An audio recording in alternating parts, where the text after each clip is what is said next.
Olá, queridos, graça e paz da parte do Senhor Jesus Cristo. Provavelmente você já deve ter visto ou ouvido diversos pregadores falarem a respeito de um discípulo de Jesus que cortou a orelha de um servo do sumo sacerdote. Mas o que provavelmente não te contaram, e que talvez seja por isso que você não sabe, é a finalidade que o discípulo de Jesus teve ao cortar a orelha do servo do sumo sacerdote.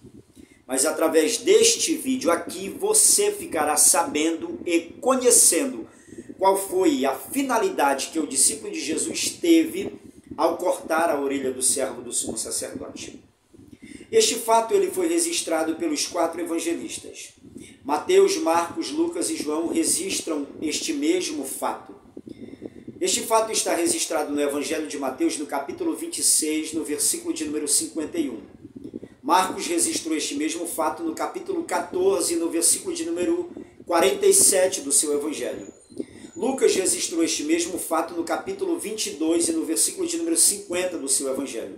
João, por sua vez, registrou este mesmo fato no capítulo de número 18 e no versículo de número 10 do seu Evangelho. Muito embora os 4 evangelistas tenham registrado este mesmo fato, eu particularmente prefiro ficar com a narrativa de João, pelo simples fato de João dar detalhes que os demais evangelistas não deram. É bem verdade que Lucas dá um detalhe riquíssimo, pois Lucas fala qual foi a orelha que o discípulo de Jesus cortou do servo do sumo sacerdote. Porém, João vai além de Lucas, quando dá 3 riquíssimos detalhes. João fala qual foi o discípulo de Jesus que cortou a orelha do servo do sumo sacerdote. João fala o nome do servo do sumo sacerdote. E a exemplo de Lucas, João também fala qual foi a orelha que o discípulo de Jesus cortou do servo do sumo sacerdote.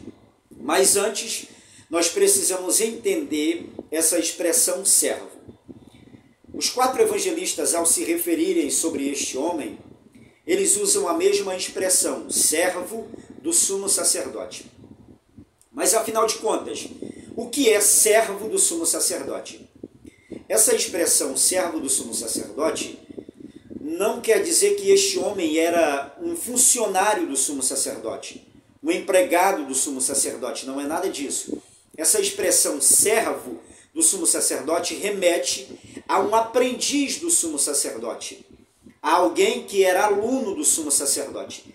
Eu vou te dar um exemplo bíblico. 2 Reis, capítulo 4, a Bíblia fala sobre uma certa mulher viúva que se vê na iminência de perder os seus 2 filhos para um credor. Então ela recorre ao profeta Eliseu, e quando ela recorre ao profeta, as primeiras palavras que ela diz, antes de argumentar com o profeta, de contar a história dela, é estas: meu marido, teu servo, é morto, e tu sabes que o teu servo temia ao Senhor. Para quem já teve a oportunidade de estudar essa história, deve saber o tanto quanto eu, ou até mais, que o marido daquela mulher se tratava de Obadias. E Obadias, ele era estudante na escola dos profetas, ou seja, ele era aprendiz de profeta, ele era aluno de profeta. Quando esta mulher fala teu servo, ela estava se referindo a alguém que era aprendiz de profeta, que era aluno de profeta, pois ele estudava na escola dos profetas. Quem ensinava os alunos de profeta era o profeta. E quem era o profeta? Eliseu, sucessor de Elias. Ou seja, quando Mateus, Marcos, Lucas e João usam a expressão servo do sumo sacerdote, eles estão se referindo nada mais, nada menos do que um aprendiz do sumo sacerdote, do que um aluno do sumo sacerdote. Pois bem, isso quer dizer que aquele homem estudava para se tornar um futuro sacerdote na terra de Israel. Só que para se tornar um sacerdote na terra de Israel, havia algumas exigências. E essas exigências iam além de conhecer o ofício sacerdotal e as leis sacrificiais do sacerdócio. Havia uma exigência maior ainda, é que o indivíduo que pretendia se tornar um sacerdote, ele não poderia, em hipótese nenhuma, ter nenhum tipo de anomalia física no seu corpo, sobretudo do lado direito do seu corpo. Pois quando o sacerdote chegava diante do Beit Hamikdash, isso é, do santuário do Senhor, do tabernáculo do Senhor, havia um ritual. Quando o sacerdote ou o sumo sacerdote emolava o cordeiro, o sumo sacerdote e o sacerdote que também adentrava até o lugar santo, ele teria que pegar o sangue do cordeiro que fora emolado, que fora sacrificado, e passar o sangue do cordeiro no dedão do pé direito, no dedo polegar da mão direita e na ponta da orelha direita. Então, a exigência por ter o corpo todo perfeito, sobretudo do lado direito, pois o lado direito era onde o sacerdote colocava no pé, na mão e na orelha o sangue do cordeiro antes de entrar no Beit Hamikdash, antes de entrar no santuário do Senhor, antes de entrar no templo do Senhor. E quando a guarda pretoriana veio para prender Jesus, veio entre eles um representante do sumo sacerdote. E quem era este homem? Era o melhor aluno do sumo sacerdote. E João dá o nome deste homem, Malco. Quando os discípulos viram que a guarda pretoriana veio prender Jesus e acompanhando eles veio um representante do sumo sacerdote, que era o representante, na verdade, da religião, os discípulos ficaram enfurecidos. E de todos os discípulos que Jesus tinha, o mais austero de todos era Pedro. E segundo o relato de João, o único dos discípulos que andava com espada era Pedro. E Pedro apunha a espada em sua mão e corta a orelha direita do servo do sumo sacerdote, a saber, Malco. Pedro conhecia Malco. Pedro sabia qual era a vontade de Malco. Pedro sabia qual era o projeto de vida de Malco. Pedro sabia qual era o sonho de Malco.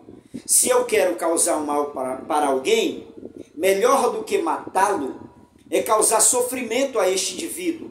É uma maneira mais eficiente. Se eu acabar com o projeto de vida dele, se eu destruir os sonhos dele, além de eu estar destruindo o futuro dele, eu estarei fazendo desta pessoa, não apenas no presente, mas no futuro, uma pessoa infeliz.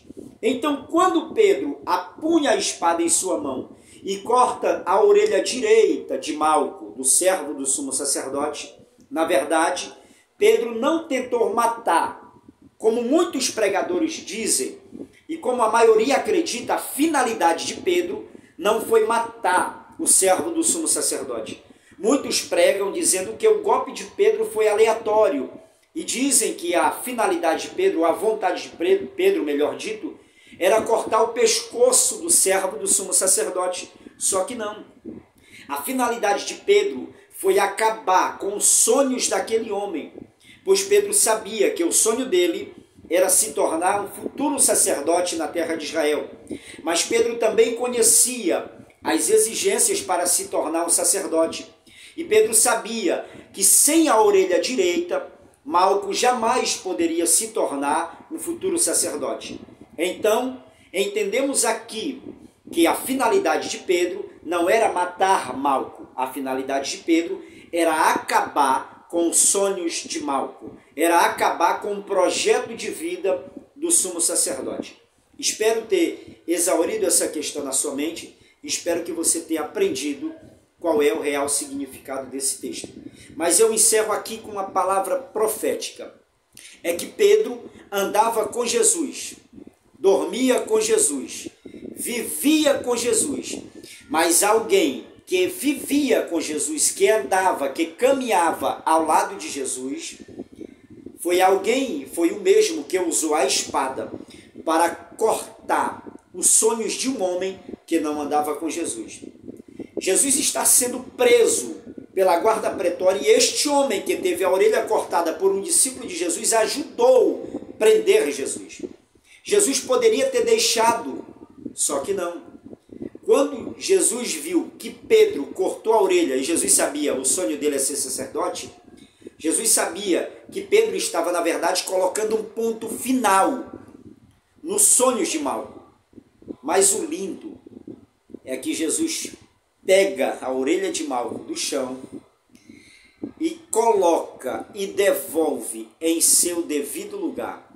A atitude de Jesus de colocar a orelha de Malco de volta no lugar era Jesus dizendo: alguém que anda do meu lado pode até acabar com os teus sonhos, mas eu coloco os sonhos de volta em seu devido lugar.